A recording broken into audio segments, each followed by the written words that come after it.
पोलिसांवरती दगडफेक झाली, पोलिसांवरती शिवीगाळ झालं, पोलीस पण यामध्ये पोलीस अपराधी कुठे आहे? पोलीस तर त्यांचं कर्तव्य पार पाडतात आणि पाडलंच ना. मग जनसामान्याने हा विचार करायला पाहिजे की आपण पोलिसांना शिवीगाळ करतो, मारहाण करतो, किती जरी काय झालं तरी पोलीस हा पाहिजेच. शिंदेचं जे व्हायला पाहिजे होतं, आमच्या बदलापूरच्या चिमुरडीवर जो अत्याचार झाला, तिच्या आई वडिलांना जो न्याय मिळायला पाहिजे होता, तो आपल्या पोलीस बांधवांनी मिळवून दिलाय. सुद्धट का वागतात आणि काय कारण आहे? सुद्धट वागतात म्हणजे त्यांना तक्रार करायला येणारा फक्त मयूरच नाही, दिवसभरात 100 मयूर त्यांच्याकडे 100 प्रकारच्या तक्रारी घेऊन येतात. 100 तक्रारीला प्रत्येक वेळी संबंधितपणे समजावणे, गुन्हा दाखल करणे, समोरच्याची बाजू ऐकून घेणे, ज्याच्यावर गुन्हा दाखल करायला त्याला बोलवून घेणे, सगळ्यांना समजवणे, म्हणजे जेणेकरून तुम्हाला ह्या भानगडीत जास्त पडायला नको किंवा तुमचा वेळ जास्त व्हायला गेला, हा पोलिसांचा मुख्य उद्देश असतो. उद्धट वागणे म्हणजे तुम्हाला हडतूडची वागणे तर कुठल्याच पोलीस स्टेशनला मिळत नाही.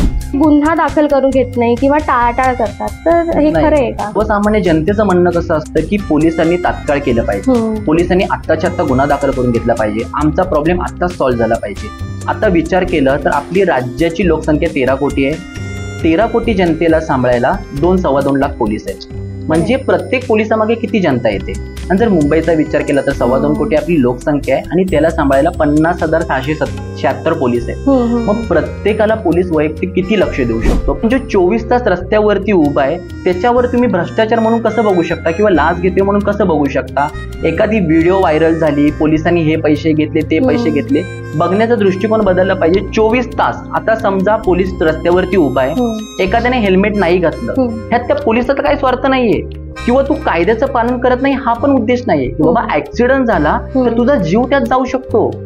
हे ते प्रत्येक सर्वसामान्य जनतेला समजायला पाहिजे. पोलिसांचं म्हणजे लोकांचा बघण्याचा दृष्टिकोन, मी हेल्मेट नाही घातलं, तुला पोलीस आहे ना, त्याला काय 100 रुपये देऊन मी निघून जाईल, हा तो देणारा भ्रष्टाचार आहे. बघा, एखादी व्हिडिओ व्हायरल झाली म्हणून आपण जज नाही करू शकणार. आता मी सोशल मीडियावर बघत असतो की बाबा ट्रॅफिक सिग्नलला लोकांचे पैसे घेताना व्हिडिओ व्हायरल झाली, पैसे घेताना हे झालं ते झालं, हे लोकांनी जास्त चुकीच्या पद्धतीने व्हायरल केले. आपली राजकीय पोळी भाजायसाठी जर आपण त्या ठिकाणी जाऊन पोलिसांना शिवीगाळ करणार की आत्ताच्या आत्ता झालंच पाहिजे, तुम्ही गुन्हा दाखल करून का नाही घेतला, म्हणजे प्रत्येक गोष्टींचा राजकीय दबाव त्यांच्यावरती आहे. आणि कुठल्या गोष्टी करायच्या असतील तरी पहिला त्यांची परमिशन घ्यायची. म्हणजे जनतेला दिसताना काय दिसते, पोलीस करत नाही, पण दबाव कोणाचा आहे? राजकीय लोकांचा. जनतेने पण हे ओळखून घ्यायला पाहिजे, ते खातं म्हणजे आदेशाच्या पालनाचं खातं आहे. त्यांना प्रत्येक गोष्टी आदेशाची वाट बघावी लागते आणि आदेश आल्या आल्या अक्षय शिंदेचं उदाहरण संपूर्ण राज्यासमोर आहे. नमस्कार, युथ कट्टा मराठीवर मी गौरी तुम्हा सर्वांचं स्वागत करते. कुठे चोरी झाली तर पोलीस स्टेशन गाठा, कुठे अपघात झाला तर पोलीस हवेत, कुठे गुन्हेगारी घडत असेल तर पोलीस हवे असतात, किंवा कुठे आपत्तीजनक अडचणी असल्या तरी पोलीस हवे.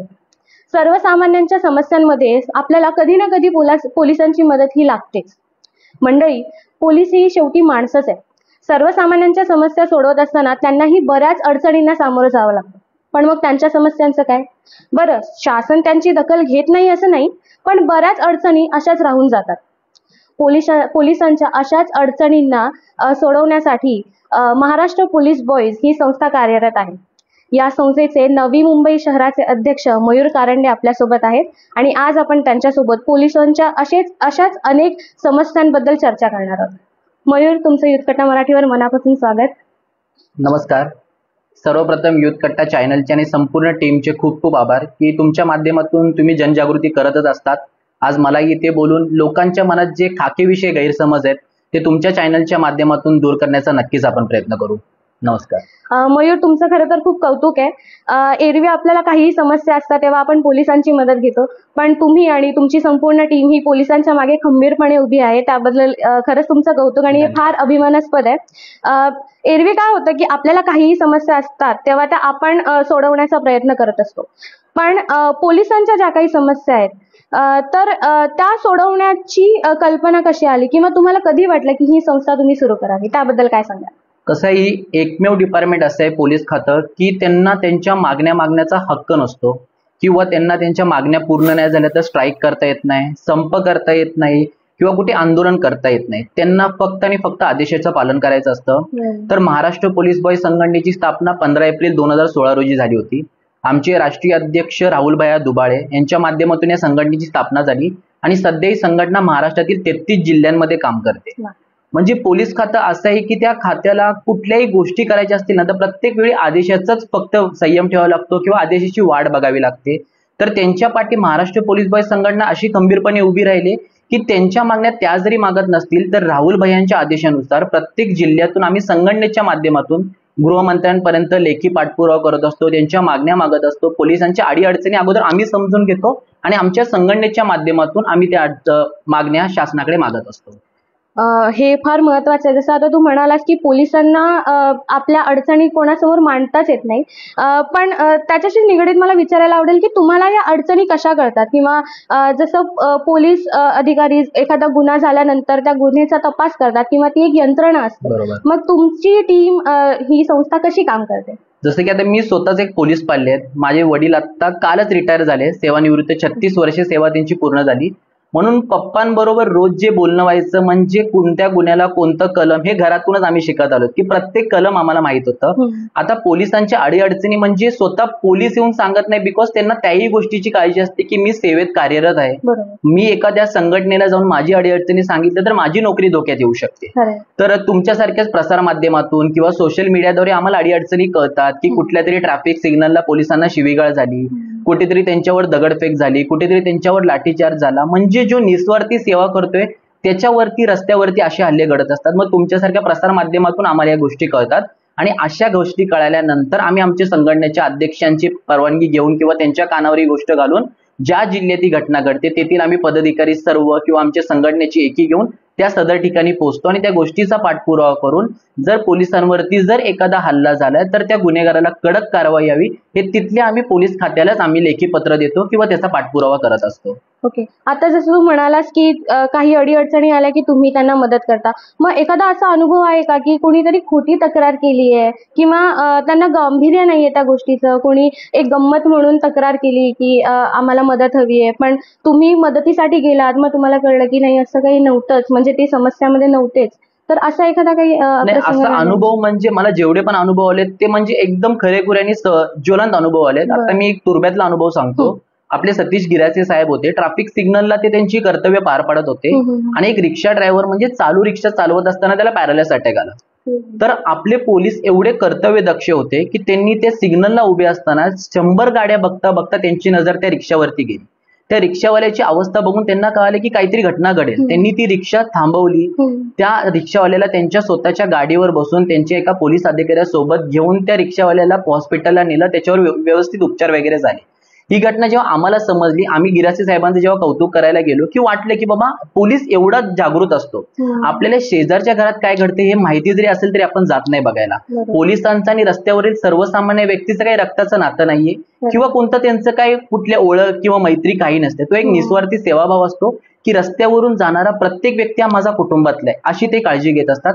आम्ही जेव्हा ते गिरासे साहेबांना भेटायला गेलो, गिरासे साहेबांच्या तोंडातून पहिलं वाक्य होतं की आम्हाला माहित होतं ही घटना कळाल्यानंतर कोणी राजकीय व्यक्ती आमचं कौतुक करायला येणार नाही, पण महाराष्ट्र पोलीस बॉय संघटना नक्की आमच्या कौतुकसाठी येऊ शकते. आणि तो एक आम्हाला पण अनुभव आला की चांगलं वाटलं या गोष्टीचा की आम्ही योग्य व्यक्तीसाठी काम करतोय. संघटना म्हणजे खाकीसाठी आम्ही सदैव असतोच, पण खाकीलाही कुठे ना कुठे महाराष्ट्र पोलीस बॉय संघटनेकडून अनुभव यायला लागले की ही संघटना आमच्या पाठी वेळोवेळी उभी आहे म्हणून. जसं आता तू म्हणालास की तुम्हाला त्या घटनेतनं प्रेरणा मिळाली, तर बरेच असे तरुण आहेत ज्यांना ह्या प्रशासनात यायचं आहे. जसं पोलीस प्रशासनात नोकरी मिळवणं हे विशेष आकर्षण आहे. मूळतः जे ग्रामीण भागातले तरुण आहेत ते इथे भरतीसाठी येतात. जास्ती जागा नसतात, परंतु तिथून जो संघर्ष सुरू होतो तो एक संघर्ष वेगळाच असतो. पण त्या व्यतिरिक्तही जेव्हा नोकरीत ते रुजू होतात त्यावेळेचाही संघर्ष फार वेगळा असतो. जसं आता तुम्ही म्हणालात की तुमचे वडीलही पोलीस अधिकारी होते आणि ते नुकतेच सेवानिवृत्त झाले, तर त्यांनाही बरेच अशा अडचणींना सामोरं जावं लागलं असेल, तर त्याबद्दल काय सांगू? नक्कीच. बघा, पोलीस व्हायचं स्वप्न हे प्रत्येकाचं असतंच. म्हणजे ज्याची बॉडी फिजिक्स चांगली असंच नाही. आता सरकारी नोकरी म्हणलं 12वी पास वरती पोलीस भरती होऊ शकते, म्हणजे सरकारी नोकरीमध्ये जाऊ शकतो आपण. आता आजकालच्या कॉम्पिटिशन युगात आपण बघतोय प्रायव्हेट नोकरीमध्ये म्हणजे बरेच लोक नाही इंटरेस्ट देत, कारण बरेच पालकांचं किंवा मुलांचं एक स्वप्न असते की मला एक सरकारी नोकरी लागावी. आणि सरकारी नोकरी म्हणजे पोलीस खात्यात इझिली जाऊ शकतो, याचा अर्थ असा नाही की त्या स्ट्रगल नाही. 12वी पास मध्ये आपण भरतीला उतरू शकतो. 400 जागेसाठी 4 लाख फॉर्म येतात, अशी भरती, एवढी स्ट्रगल असतो. मग मुलांचं स्वप्न असतं की मीही भरती व्हावं. आता माझा वैयक्तिक अनुभव सांगायचं म्हणलं तर वडील 36 वर्ष सेवेत होते. पण पोलीस बनण्याचं स्वप्न आणि पोलीस झाल्यानंतरचं आयुष्यात जमीन आसमानचा फरक आहे. पोलीस झाल्यानंतरचं भरती होण्यापूर्वी काय असतं, 800 मीटर पळायचंय, पुलअप्स घ्यायचे, गोळाफेक टाकायचे, या गोष्टींमागे पण एक उद्देश आहे. 800 मीटर पळायचं म्हणजे एखादा चोर तुमच्या समोरून जर चोरी करून पळतोय तर तुम्हाला त्याला पकडता आलं पाहिजे. पुलअप्स म्हणजे तुम्हाला तुमच्या ताकदीचं दाखवायचं. पण पोलीस झाल्यानंतरचा जो खरं संघर्ष असतो ना, 24-24 तास बंदोबस्त करायचा आहे, झोप विसरून जायचंय, स्वतःच्या कुटुंबाला त्याग द्यायचा आहे. म्हणजे अशाच गोष्टी घडत असतात की बाबा कुठला सण आला, कुठला सूद आला की माझ्या कुटुंबापासून मी लांब राहणार आहे. हे जेवढी त्या व्यक्तीची तयारी असते तेवढी त्याच्या कुटुंबाची देखील तयारी झाली असते. की माझा अनुभव की माझे वडील गणपतीला माझ्यासोबत नसणार, दिवाळीला नसणार, कुठला सण आले तर ते माझ्यासोबत नसणार का. पण ह्या गोष्टीचं जेवढं वाईट वाटायचं तेवढा एक अभिमान वाटायचा की एका कुटुंबाला जरी ते त्याग देत असतील ना तरी शेकडो कुटुंबासाठी माझे वडील रस्त्यावर उभे आहेत. ही गोष्ट नेहमी आम्ही अभिमानाने सांगत आलोय. म्हणजे माझा अनुभव की मी शाळेत असताना माझे वडील कधी पॅरेंट्स मिटिंगला आले नाहीत, माझ्या कधी ओपन डेला आले नाही. माझं पूर्ण शिक्षण हे माझ्या आईसोबतच झाले. वडिलांना म्हणजे त्यांचं हेच होतं की माझं प्रथम प्राधान्य माझ्या नोकरीला राहील, कुटुंबासोबत मी आहे ती माझ्या आयुष्यातली तडजोड आहे की मी कुटुंबासोबत आहे. रक्ताचं नातं जरी असेल तरी पण माझं प्रथम प्राधान्य ही माझी नोकरी आहे, माझी सेवा आहे. त्याच्यामुळे मी माझं अस्तित्व उभं केले ना तर त्या अस्तित्वाला मी पहिली जाण देईन आणि त्याच्यानंतर मी माझ्या कुटुंबाला जाण देईन. आता तू जसं म्हणालास की पोलिसांना त्यांचं वेळ नसतो, ते त्यांची ड्युटी करत असतात, तर तेच विचारायचं आहे मला की त्यांना स्वतःचं असं वैयक्तिक आयुष्य असतं का. आणि त्यालाच जोडून विचारायचंय की जशी आता तुमची मानसिक तयारी होती की मला आता माहितीये माझे वडील येणार नाहीयेत माझ्या पेरेंट्स मिटिंगला किंवा इतर सणावाराला माझ्यासोबत नसतील, पण हे तुझं झालं. इतर जे काही पाल्य असतील ज्यांना माहिती आपले वडील आपल्यासोबत नसतील तर त्यांच्या कुटुंबावरही काय परिणाम होतो, तो तुझा अनुभव सांग. आणि तुला जर तुझ्या मित्रांचा काही अनुभव असेल तर तू नाही. पोलिसांना व्यक्तिगत आयुष्य असतं पण त्यांना ते व्यक्त होता येत नाही कारण त्यांनी प्राधान्य दिले असते माझ्या नोकरीला. कुटुंबासोबत त्यांनाही वाटत असेल मी कुटुंबासोबत वेळ घालवावा, त्यांनाही वाटत असेल की मी फॅमिली पिकनिकला कुठेतरी जावं.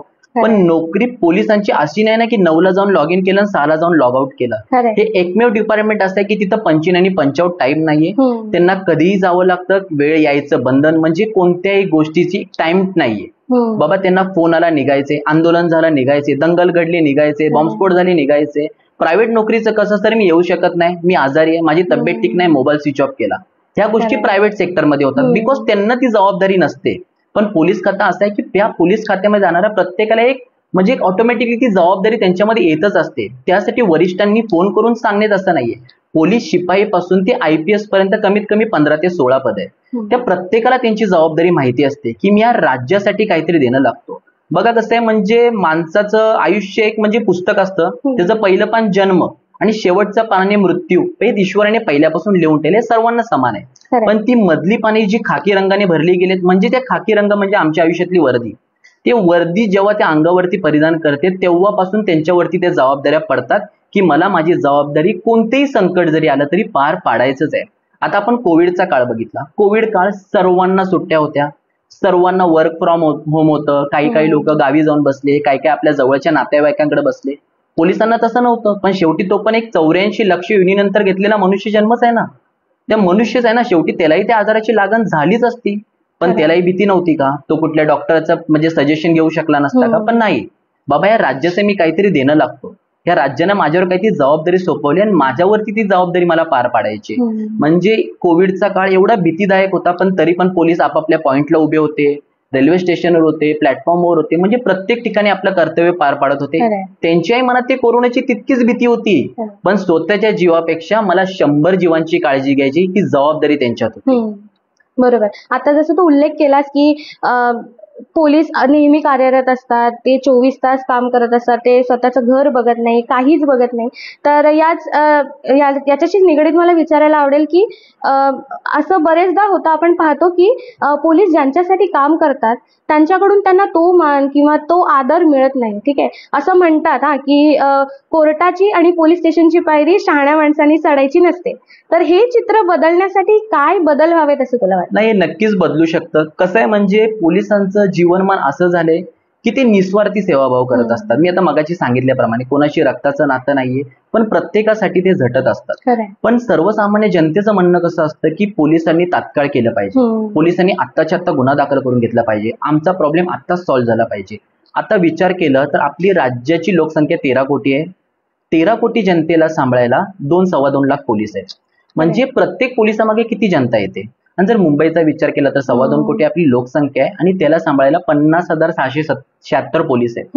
मग प्रत्येकाला पोलीस वैयक्तिक किती लक्ष देऊ शकतो, पण तरी पण तो कधीच कोणत्या गोष्टीचा म्हणजे अशी उडवाउडीची उत्तरं देत नाही.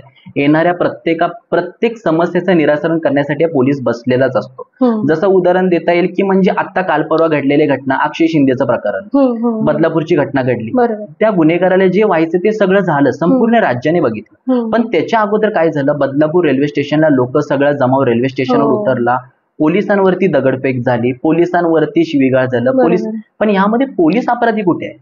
पोलीस तर त्यांचं कर्तव्य पार पाडतात आणि पाडलंच ना. मग जनसामान्याने हा विचार करायला पाहिजे की आपण पोलिसांना शिवीगाळ करतो, मारहाण करतो, किती जरी काय झालं तरी पोलीस हा पाहिजेच. त्याच्याशिवाय कोणत्याच समस्येचं निरासन होणार नाही. अक्षय शिंदेचं प्रकरण पण त्याला जो गुन्हा म्हणजे बघा, मुलींवरती ज्या वेदना म्हणजे ज्या आता घटना घडतात त्या खरंच वेदनादायक आहेत. गुन्हेगाराला शिक्षा झालीच पाहिजे. पण माझा म्हणणे, जसा जनसामान्याचा आक्रोश आहे ना, त्यांनी थोडा संयम ठेवला पाहिजे. हा पोलीस बांधव तो वर्दीत आहे म्हणून आपल्यासोबत गर्दीत नाहीये. तो वर्दीत नसता तो देखील गर्दीतच असता. मग वर्दीत असल्यामुळे त्याला प्रत्येक गोष्टीच्या आदेशाचं पालन करावं लागतं. आणि आदेशाचं पालन आलं तर अक्षय शिंदेचं काय झालंय सर्व जनतेने बघितलंच. पण पोलिसांवरती जी टीका टिप्पणी झाली ती रिटर्न येऊ शकत नाही. त्यांच्यावर झालेले दगडफेक रिटर्न येऊ शकत नाही. त्यात कित्येक पोलीस आपले गंभीर जखमी पण झाले. पण त्याच्यावरती त्यांनी तो आक्रोश दाखवला नाही ना, कारण त्यांच्यावरती त्या वर्दीची जबाबदारी आहे. त्यांच्यासाठी ती जनसामान्य जनता म्हणजे पण माझं कुटुंब आहे, तो माझ्यावर दगडफेक करतोय कारण त्यांना तो त्रास झालाय की त्या बदलापूर 4 वर्षाच्या चिमुरडीवर तो अत्याचार झाला. पण त्या खाकीला त्याच्यापेक्षा जास्त त्रास झालाय. पण आदेशाच्या पालन आणि संयम या गोष्टींची वाट बघून योग्य त्या गुन्हेगाराला कडक शिक्षा ही पोलिसांच्या माध्यमातूनच होऊ शकते. फक्त मला असं वाटतं तू आता जे म्हणालास ते फार महत्वाचं आहे की पोलीस आदेशाचं पालन करतात, ते स्वतः काही निर्णय घेऊ शकत नाही, तेही एका बंधनातच आहेत आणि त्या बंधनात राहून त्यांना काम करावं लागतं. आणि अर्थात त्यांच्यावर खूप काय म्हणू आपण प्रेशर असतं काम करण्याचं. आणि मला वाटतं ते सगळं सांभाळून ते काम करत असतात, जनतेचा आक्रोशही सांभाळतात, पण त्यातही ते त्यांचं काम करत असतात. सर्वसामान्य जनतेचं अशी टीका असते पोलिसांकडनं की ते गुन्हा दाखल करून घेत नाही किंवा टाळाटाळ करतात. तर हे खरं आहे का? नाही, हा लोकांचा गैरसमज आहे. माझ्या माहितीनुसार पोलिसांचं पहिलं हेच असतं की गुन्हा अदखलपात्र आहे की दखलपात्र आहे. गुन्हा जर अदखलपात्र असेल तर पोलीस एनसी घेऊन दोन्ही संबंध म्हणजे डिपेंड आहे की गुन्हा नक्की आलाय कसला. जर कुटुंबातील वाद आहेत, नवरा बायकोंचे वाद आहेत, शेजाऱ्यांची भांडणे, हे गुन्ह्याचे प्रकार आहेत. जरी शेजाऱ्यांची भांडणं समंजसपणाने सोडवू शकतो, नवरा बायकोतले वाद समंजसपणाने सोडवू शकतो, कौटुंबिक वाद समंजसपणाने सोडवू शकतो. पोलिसांचं पहिलं हेच असतं की 2 लोक गुन्हा दाखल करतात, एक ज्याच्यावर करायचा तो आणि ज्याला करायचा तो, म्हणजे दोन्ही लोक आले.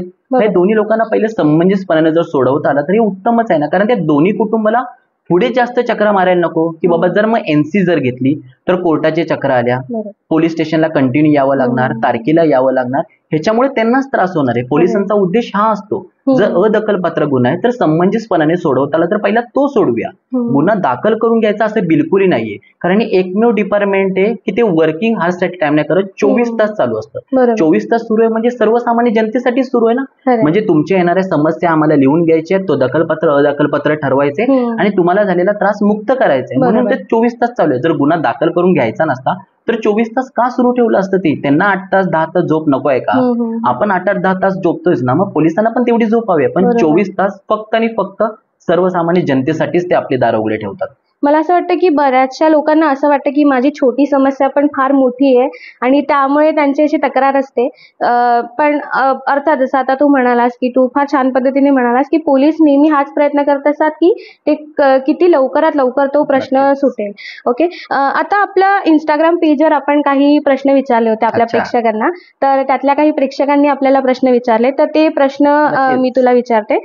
मनीषा जाधव यांचा प्रश्न आहे की मी पोलीस भरतीची तयारी करत आहे, पण बरेच पोलीस झालेले मित्रमैत्रीण मला पोलीस होऊ नको सांगत आहेत, असे का? अच्छा, मनीषा ताईंना माझं एवढंच सांगणं असेल की ताई, हा लोकांचा आलेला अनुभव आहे. बघा, 100तनं 1 अनुभव आला म्हणून आपण कोणाला जज करू शकत नाही. मनीषा ताई देखील तयारी करतात म्हणजे त्यांनी काहीतरी स्वप्न बघितलेत, त्यांनाही माहिती की ह्या खात्यात गेल्यानंतर मी काय अनुभवू शकते. आणि त्यांना ज्यांनी सांगितले ते पण स्वतः पोलीस आहेत की बाबा पोलीस खात्यात येऊ नको, म्हणजे त्यांचंही ते खात्यात काम करतायत. बघा, मला वाटतं की निस्वार्थी सेवाभाव जर जपायचा असेल ना तर या वर्दीसारखी दुसरा प्लॅटफॉर्म या जगात नाहीये की बाबा या वर्दीत येऊनच मी निस्वार्थी सेवाभाव करू शकतो. नाहीतर प्रत्येक माणसाचा प्रत्येक गोष्टी मागे काही ना काही स्वार्थ असतो. पोलीस बघा शासनाच्या पगारावर काम करते, पण माझं वैयक्तिक मी सांगलं पगाराच्या जास्त काम पोलीस करत असतं. पगाराचं काम म्हणजे काय असतं, त्यासाठी एक टाइम ठरलेला असतो प्रत्येक सेक्टरमध्ये की एवढे तास काम करायचं, तुम्हाला एवढा पगार भेटणार. पोलिसांना टाइम लिमिट नाहीये. मग प्रश्न कोणाचा होता? मनीषा ताईंना मध्ये हेच सांगणं असेल की ताई बघा, मी मगाशी सांगितल्याप्रमाणे पोलीस भरती जी निघते ना, काही काही ठिकाणी म्हणजे जिल्ह्यावाईज भरती निघते. सपोज मुंबईची जर निघाली 500-600 जागेसाठी जर 5-5, 4-4 लाख जर फॉर्म येत असतील, तर प्रत्येकाला त्यांना पण कोणी ना कोणी सांगितलं असेल ना की पोलीस म्हणून येऊ. प्रत्येकाला माहिती आहे की एकमेव डिपार्टमेंट असं आहे की तिथे मी माझं स्वतःचं अस्तित्व जगाला दाखवू शकतो. माझ्या हातून काही समाजकार्य घडू शकतं की बाबा समाजकार्य करण्यासाठी म्हणजे बरेच मंच उपस्थित असतात. पण एक पोलीस खात्यात गेल्यानंतर मला एक ऑथॉरिटी मिळते. मी माझ्या माध्यमातून वरिष्ठांना सांगू शकतो, वरिष्ठांच्या माध्यमातून मंत्रालयात गृहमंत्र्यांना सांगू शकतो आणि माझ्या जवळ येणाऱ्या समस्येचे मी निरासन करू शकतो. मनीषा ताईंना मध्ये हेच सांगणे की हा गैरसमज असेल लोकांचा, तुम्हाला सांगणाऱ्यांना काय अनुभव आला असेल त्याबद्दल मला शंका नाही. अनुभवातून लोक बोलत असतात, पण असं 100तून एखादा अनुभव आला तर आपण त्या डिपार्टमेंटला दोषी ठरवू शकत नाही किंवा पोलीस खातं येऊ नये किंवा पोलीस खात्यात काम करणाऱ्यांना काही विचित्र अनुभव येतात असं बिलकुलही नाहीये. ओके, फार छान उत्तर दिलं तुम्ही. पुढचा प्रश्न स्वप्नील चांदगुडे यांनी विचारलाय. पोलीस उद्धट का वागतात आणि काय कारण आहे त्यामागे? नाही, स्वप्नील दादांना पण माझं हेच सांगणं असेल की पोलीस हे उद्धट वागत नाहीत. आपल्याला वाटतं कारण त्या माणसाला संयम हा 24 तास ठेवायचा असतो. आपण 8 तास जर काम केलं ना एखाद्या सिस्टम समोर, कम्प्युटर समोर बसून, आपली मेंटॅलिटी थोडी चेंज होते, थोडं इरिटेशन चालू होतं. पण तो माणूस तसं नाही दाखवू शकत. उद्धट वागतात म्हणजे त्यांना तक्रार करायला येणारा फक्त मयूरच नाही, दिवसभरात 100 मयूर त्यांच्याकडे 100 प्रकारच्या तक्रारी घेऊन येतात. 100 तक्रारीला प्रत्येक वेळी समंजसपणे समजावणे, गुन्हा दाखल करणे, समोरच्याची बाजू ऐकून घेणे, ज्याच्यावर गुन्हा दाखल करायला त्याला बोलवून घेणे, सगळ्यांना समजवणे, म्हणजे जेणेकरून तुम्हाला ह्या भानगडीत जास्त पडायला नको किंवा तुमचा वेळ जास्त व्हायला गेला, हा पोलिसांचा मुख्य उद्देश असतो. उद्धट वागणे म्हणजे तुम्हाला हडतूडची वागणे तर कुठल्याच पोलीस स्टेशनला मिळत नाही. उद्धट वागणे ठीक आहे, त्यांना काही अनुभव आला असेल, पण मलाही माहिती आहे की हा निस्वार्थी सेवाभाव जर पोलीस जपतोय ना, तर जनतेने थोडा संयम ठेवला पाहिजे. जर मी तक्रार दाखल करायला गेलोय, साहेब माझीच पहिली तक्रार घ्या, माझीच पहिली तक्रार घ्या, असं जर बोललो आणि एखादा आपला पोलीस अधिकारी बोलला तुम्ही 5 मिनिटं बसा, मी तुमची घेतो, पहिले ह्यांचं संपून, जर ह्या गोष्टीला जर त्यांनी उद्धट वागणं समजत असेल तर पोलिसांकडे बघण्याचा त्यांनी दृष्टिकोन बदलला पाहिजे. ओके, पण यालाच जोडून मला एक विचारायला आवडेल की तुला असं वाटतं का की पोलिसांना थोडं नम्रपणे बोलण्याची ट्रेनिंग किंवा असं काही द्यायला पाहिजे का? कारण जसं आता तू म्हणालास की कामाचं खूप ताण असतो आणि जसं तू म्हणालास की खूप लोक येतात त्यांच्याकडे तक्रार घेऊन, तर तुला असं वाटतं का की असं व्हावं पुढे जाऊन? नाही बघा, मी वैयक्तिक तेच सांगू शकतो, नम्रपणे वागणूक म्हणजे बोलायची ट्रेनिंग देण्याची, ते पोलीस हे नम्रच असतात असं मलाही वाटतं. जी व्यक्ती आपण कोणासाठी धावून जातो, स्पेशली माझं रक्ताचं नातं, माझा जवळचा मित्र, माझा भाऊ, माझी बहीण, माझी आई, माझे आई वडील, म्हणजे ह्यांच्यासाठी आपण धावून जातो. तो माणूस कोणासाठी धावून येतो? त्याचं नातं नसतं कोणाशी. रस्त्यात अपघात झाला तो माणूस सर्वात पहिला धावून येणार, चोरी झाली धावून येणार, घरात भांडणं झाली धावून येणार, ऍक्सिडेंट झाला, आग लागली, हॉस्पिटलचं कुठली घटना काही झालं तरी तो माणूस सर्वात पहिले म्हणजे त्याच्यासारखी नम्रता अजून कोणाकडे असेल? आपण आपलं नातं बघून, आपलं रक्त बघून एखाद्याकडे जातो, पण तो माणूस काही बघत नाही, त्याची जात कोणती, त्याचा पात, त्याचा धर्म हे नाही बघत. माझ्या पोलीस स्टेशनच्या हद्दीत असो किंवा नसो, माझ्या समोर जर एखादी घटना घडते तर शासनाने माझ्यावर एक जबाबदारी दिली, ती वर्दी माझ्या अंगावर आहे, माझ्यात ती नम्रता, ती वर्दी घातल्याच आले. उद्धट वागणं किंवा नम्रतेने वागणं मला वाटतं त्यांची वागणूक आहेच. त्यासाठी स्पेशली ट्रेनिंग. आपण एखाद्या जर सेक्टरमध्ये दुसऱ्या क्षेत्रात काम करतो तर त्या ठिकाणी असेच असतात. प्रायव्हेट सेक्टरमध्ये एखादं काम करतो आपण, बॉसला कशा प्रत्येक गोष्टी, येस बॉस आता फाईल देतो, थोड्याच वेळात देतो, थोडा वेळ थांबू शकता का तुम्ही, हे आपण बॉसला तिथे तोंडावर बोलतो का? नाही बोलत. बॉसला मग येस सर करणार आणि बाहेरून आपल्या कलिगला सांगणार तो तसा बोलत होता, तो असा बोलत होता. म्हणजे जग असंच आहे. चांगल्याला चांगलं तोंडावर बोलणारी खूप कमी लोक भेटतील आपल्याला, चांगल्याला तोंडावर वा बोलतील आणि बाहेरून त्याची बदनामी करतील असं आपल्याला खूप जास्त वर्ग बघायला भेटेल. फार वेगळं उत्तर दिलंस तू, छान उत्तर दिलंस. पुढचा प्रश्न आहे विशाल ठाकरे यांचा. सगळेच पोलीस भ्रष्ट नाहीत, पण बरेच पोलीस लाच का घेतात? नाही, लाच घेतात इन द सेन्स, विशाल ठाकरे दादाला माझं हेच सांगणं असेल, भ्रष्ट म्हणजे लोकांची मेंटॅलिटी म्हणजे कसं झाले, भ्रष्टाचारी म्हणजे पोलीस हे त्यांचा बघण्याचा दृष्टिकोन झालाय. कारण सरकारी नोकरी बऱ्याच प्रकारच्या आहेत, बऱ्याच म्हणजे पद आहेत सरकारी नोकरी, पण सरकारी नोकर रस्त्यावर दिसणारा एकमेव आहे म्हणजे पोलीस. कुठला तलाठी, कलेक्टर हे आपल्याला रस्त्यावर बघायला नाही भेटत, पण ते सरकारी नोकर आहेत. बरोबर. पण आपण अशा कित्येक घटना बघत असतो, पेपरला, प्रसार माध्यमातून वाचत असतो. तलाठी लाच घेताना पकडला, करप्शन करतोय, ह्या गोष्टी करतोय. पण जो 24 तास रस्त्यावरती उभा आहे त्याच्यावर तुम्ही भ्रष्टाचार म्हणून कसं बघू शकता किंवा लाच घेते म्हणून कसं बघू शकता? एखादी व्हिडिओ व्हायरल झाली, पोलिसांनी हे पैसे घेतले, ते पैसे घेतले, बघण्याचा दृष्टिकोन बदलला पाहिजे. 24 तास आता समजा पोलीस रस्त्यावरती उभा आहे, एखाद्याने हेल्मेट नाही घातलं, ह्यात त्या पोलिसाचा काही स्वार्थ नाहीये किंवा तू कायद्याचं पालन करत नाही हा पण उद्देश नाहीये की बाबा ऍक्सिडेंट झाला तर तुझा जीव त्यात जाऊ शकतो. हे ते प्रत्येक सर्वसामान्य जनतेला समजायला पाहिजे. हेल्मेट घालते म्हणजे मला फाईन भरावं लागेल म्हणून मी हेल्मेट घालू असे बिलकुल नाहीये. मला फाईन भरावं लागेल म्हणून मी लायसन्स जवळ ठेवावं, म्हणून इन्शुरन्सचे पेपर ठेवावे, म्हणून असं करावं असं बिलकुल नाही.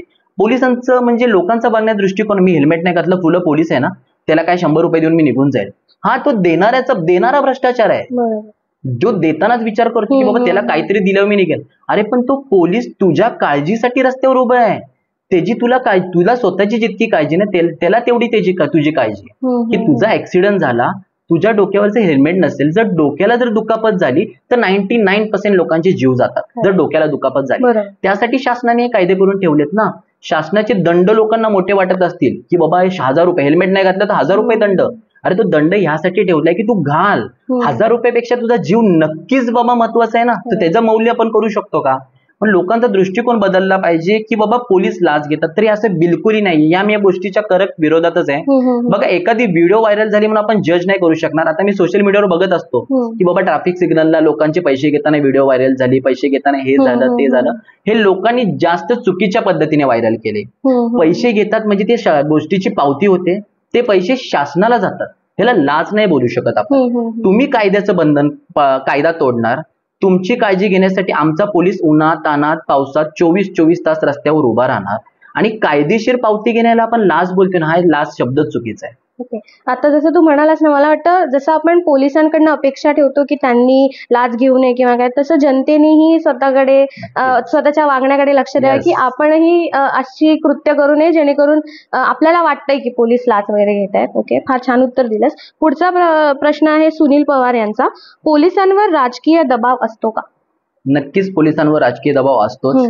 कारण पोलीस खातं असं आहे, मी तुम्हाला सांगितल्याप्रमाणे पोलीस शिपाई पासून ते IPS पर्यंत 16 पद आहेत. प्रत्येक गोष्टीला परमिशन प्रोटोकॉल नुसार घ्यावी लागते. शेवट थांबतो तो गृहमंत्री. गृहमंत्र्याच्या अध्यक्षतेखाली आपलं पूर्ण महाराष्ट्राचं पोलीस चालू असतं. राजकीय दबाव बघा ना, आता पोलिसांना कुठलीही घटना घडली, कुठे एखाद्या ठिकाणी जाऊन गुन्हा घडला, आता आपल्या अक्षताताईचं उदाहरण घेऊ किंवा आपल्या उरणमध्ये ज्या घटना घडल्या, घटना करणारा गेला, त्याला पोलिसांनी नंतर पकडून आणले, ह्या सर्व गोष्टी झाल्या. पण त्या पोलीस स्टेशन ठिकाणी जाऊन, मला कोणत्याही राजकीय नेत्यांची नावं घेऊन मोठं त्यांना अजिबात करायचं नाहीये, पण त्यांनी आपली राजकीय पातळी ओळखावी की आपण काय करतोय. आपण त्या पोलिसांना शिव्या घालतोय, त्या पोलिसांना अरेरावी बोलतोय जे तुमच्या बंदोबस्तासाठी तुमच्या अवतीभोवती असतात.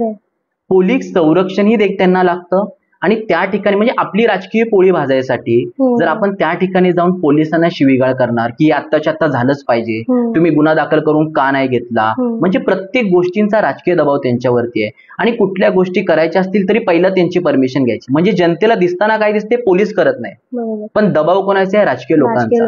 जनतेने पण हे ओळखून घ्यायला पाहिजे. ते खातं म्हणजे आदेशाच्या पालनाचं खातं आहे. त्यांना प्रत्येक गोष्टी आदेशाची वाट बघावी लागते आणि आदेश आल्या आल्या अक्षय शिंदेचं उदाहरण संपूर्ण राज्यासमोर आहे. जसा आदेश आला, अक्षय शिंदेचं जे व्हायला पाहिजे होतं, आमच्या बदलापूरच्या चिमुरडीवर जो अत्याचार झाला, तिच्या आई वडिलांना जो न्याय मिळायला पाहिजे होता, तो आपल्या पोलीस बांधवांनी मिळवून दिलायच. म्हणजे आदेशवरून आल्याला आपला पोलीस हा कर्तव्य दक्ष असतो आणि कर्तव्याचं पालन कसं करायचं हे त्यांना चांगल्या प्रकारे माहिती आहे. राजकीय नेत्यांना माझं एवढंच सांगणं आहे की आपली राजकीय पोळी भाजायची ना, तर आपल्या विरोधकांसोबत भाजा. पोलीस खात्यावरती टीका टिप्पणी करणं सोडून द्या, कारण ते खातं आहे म्हणून तुम्ही रस्त्याने इझिली फिरू शकताय. कारण तुमचे विरोधक तुमची वाट बघत बसलेले असतात की हे ना माझ्यावर टीका केली ना, हे जर पोलीस संरक्षण आहे म्हणून तो तुम्हाला काही करू शकत नाही. ही गोष्ट त्यांनीही लक्षात ठेवावी की माझ्या अवतीभोवती 4 पोलीस आहेत, 4 कॉन्स्टेबल आहेत किंवा 4 पोलीस वरिष्ठ अधिकारी आहेत, म्हणून मी सुखरूपपणे घरातनं बाहेर निघतोय, घरातपर्यंत सुखरूप येतोय. मला असं वाटतं हे फार महत्वाचं म्हणालास तू, की सर्व राजकीय पक्षांनी किंवा नेत्यांनीही हे समजून घेणं नक्कीच. फार गरजेचं आहे, की पोलीस हे आपल्या मदतीसाठीच आहेत हो. आणि आपण त्यांना मदत केली तर ते आपल्याला मदत करू शकतील. सर्व प्रेक्षकांना मला खरं तर धन्यवाद म्हणायचे. तुम्ही प्रश्न पाठवलेत आणि मयूर तुझेही धन्यवाद. तू फार छान पद्धतीने प्रश्नांची उत्तरं दिलीस आणि प्रेक्षकांना हेही सांगेन की यापुढेही तुम्हाला या चर्चेबद्दल काही प्रश्न असतील तर तुम्ही कॉमेंट्स बॉक्समध्ये विचारू शकता. जाता जाता मला तुला शेवटचा आणि अगदी महत्त्वाचा प्रश्न विचारायचा आहे. समाजात कायदा आणि सुव्यवस्था अबाधित राहण्यासाठी पोलीस यंत्रणा ही खूप महत्त्वाची आहे. नक्कीच. तर तुमच्या संघटनेकडून तुम्ही काय सांगू इच्छिता? बघा, आमचे राष्ट्रीय अध्यक्ष राहुल दुबाळे संघटनेसाठी दिवस रात्र मेहनत घेत आहेत.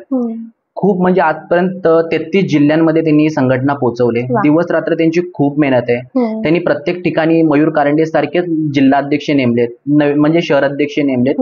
त्यांच्या माध्यमातून संघटनेची कामं होतच असतात. जसं तुम्ही म्हणाला, कायदा आणि सुव्यवस्थेचं रक्षण फक्त पोलीस खात्यामार्फतच होत असतं. बघा ना, म्हणजे आपण आता पावसात जर पोलिसांना बंदोबस्त लागला, ती भिजलेली वर्दी, पावसात कुठे रस्त्यावर त्यांच्यावर हल्ला झाला, ती चिखलेनं माखलेली वर्दी, आंदोलन झालं, दंगल झाली, बॉम्बस्फोट झाले, ते रक्ताचे शिंपडे उडलेली वर्दी जेव्हा आमच्या घरात येते ना, आणि ती घरात जेव्हा ती वर्दी अडकवली जाते, त्या वर्दीतून पण एक आवाज दुर्मळत असतो की सदरक्षण आहे या खलनिग्रहण आहे.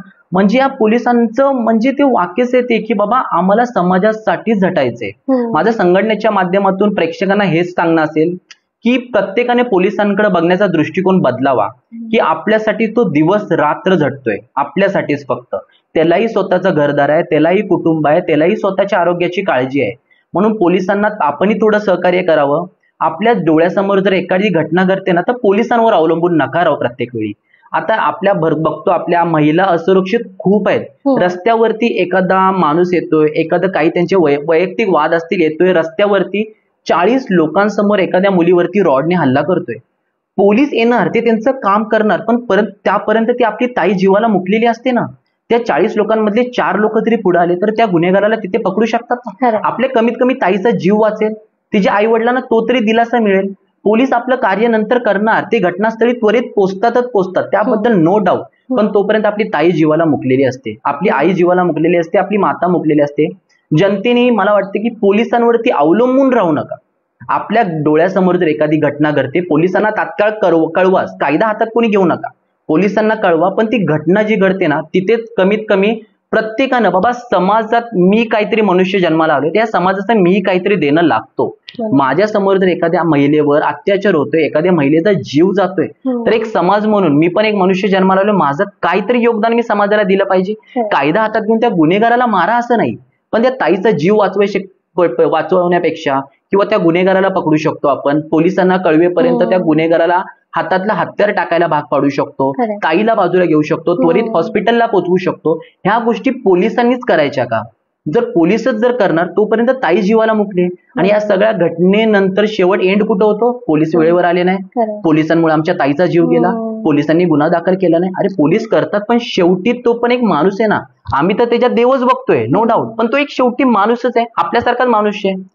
मग त्यालाही 2 हात 2 पायच आहे ना. तो येईपर्यंत आपणही थोडे आपले कर्तव्य जर पार पाडले तर मला वाटते या मुंबई पोलीस, महाराष्ट्र पोलीस, देशातल्या सर्व पोलिसांना खूप मोठं योगदान लागेल. माझी जनतेला खरंच ही हात जोडून विनंती आहे की आपण पोलिसांवर अवलंबून राहू नका. आपल्या समोर जर एखादी घटना घडते तर आपण एक समाजाचं देणं लागतो, म्हणून पोलिसांना थोडंफार सहकार्य करा.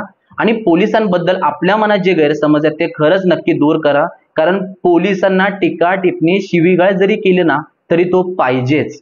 त्याच्याशिवाय आपण सगळे असुरक्षित आहोत.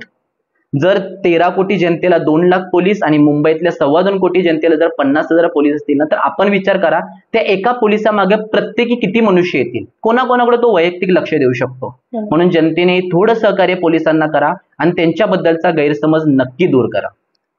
खूप छान म्हणालास तुम्ही मयूर. आणि मला असं वाटतं की जनतेनेही हे समजून घेणं गरजेचं आहे की पोलीस आपल्या मदतीला नेहमीच आहे, पण एक माणूस म्हणून, एक समाजातला घटक म्हणून तुम्ही सुद्धा तुमची जबाबदारी पार पाडणं गरजेचं आहे. मयूर, तुम्ही आमच्याशी चर्चा केली, या इतक्या महत्त्वाच्या विषयावर बोललात, त्याबद्दल खूप खूप धन्यवाद. मला असं वाटतं की आजच्या आपल्या चर्चेनंतर लोकांच्या बऱ्याचशा गैरसमज किंवा जे काही चुकीचे समज आहेत ते दूर होतील आणि पोलिसांकडे बघण्याचा दृष्टिकोन त्यांचा नक्कीच बदलेल. आणि तुमची संस्था जे काही काम करत आहे त्यासाठी खूप खूप आभार आणि खूप खूप शुभेच्छा. धन्यवाद. मंडळी, आजच्या भागात आपण इथेच थांबतोय. आजचा भाग कसा वाटला हे आम्हाला कॉमेंट्समध्ये नक्की कळवा. व्हिडिओ आवडला असेल तर लाईक, कॉमेंट आणि यूथ कट्टा मराठीला सबस्क्राईब करायला विसरू नका. नमस्कार.